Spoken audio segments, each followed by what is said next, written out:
As I mentioned earlier in the show, Argentina's president, Javier Milei, has been warning of the decline of the West at the World Economic Forum at the hands of social justice and collectivism.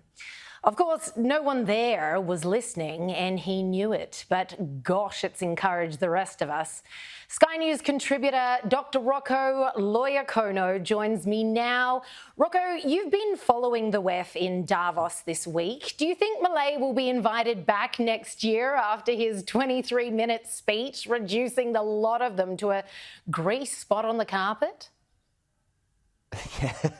Good evening, Liz. Look, I'm not sure whether he really cares whether he's invited back again. I mean, he dropped some truth bombs for the Davos Daleks, didn't he? And I think, like you said in the introduction, it was a message to the world at large, and he would have been knowing that the world was watching.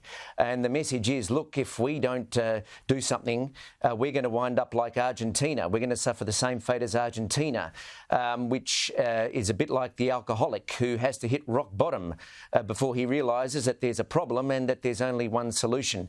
If anyone I hope was listening, it was people in the Liberal Party here in Australia.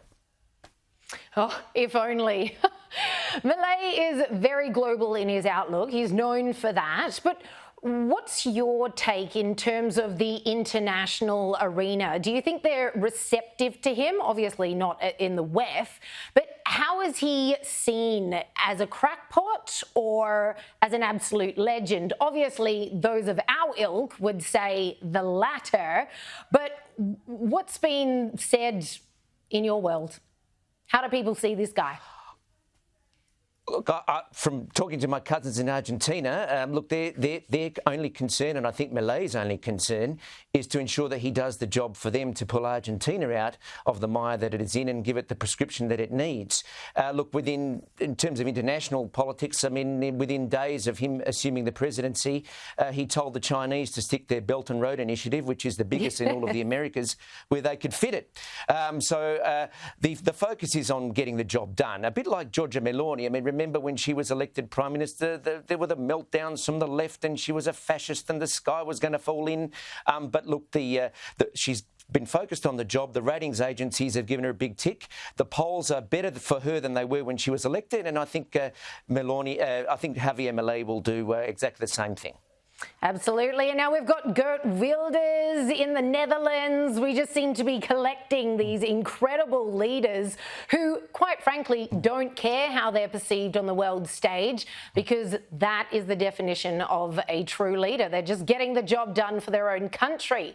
Now, conservative bishops say they will boycott the Vatican's decision to allow the blessing of same-sex couples, with Pope Francis saying he feels lonely and isolated since he made the announcement. Rocco, maybe if the Pope read his Bible, he'd understand where these true bishops are coming from. Scripture is scathingly clear on this issue. Yes, look, I mean, popes of living memory like John Paul II and Benedict XVI had a wonderful knowledge of the scriptures, and Benedict XVI was a wonderful theologian, probably the greatest of all time. So Pope Francis isn't as learned as them, but what he lacks in learning he makes up for in scheming, which means he surrounds himself with his mates who are mired in sexual and financial scandal, like the now head of the Congregation of the Doctrine of the Faith, Fernandez, Theodore McCarrick and Archbishop Maradiaga. Let's not forget that he's abandoned 70 million Catholics in China by cozying up to the Communist Party. So instead of having, as John Paul II and Benedict XVI had, 90% of the church on his side, he's got 85 to 90% of the church against him because he's upset the Africans, the Asians, the South Americans and the Western bishops, the Western conservatives. So is it any wonder that he's feeling lonely and isolated?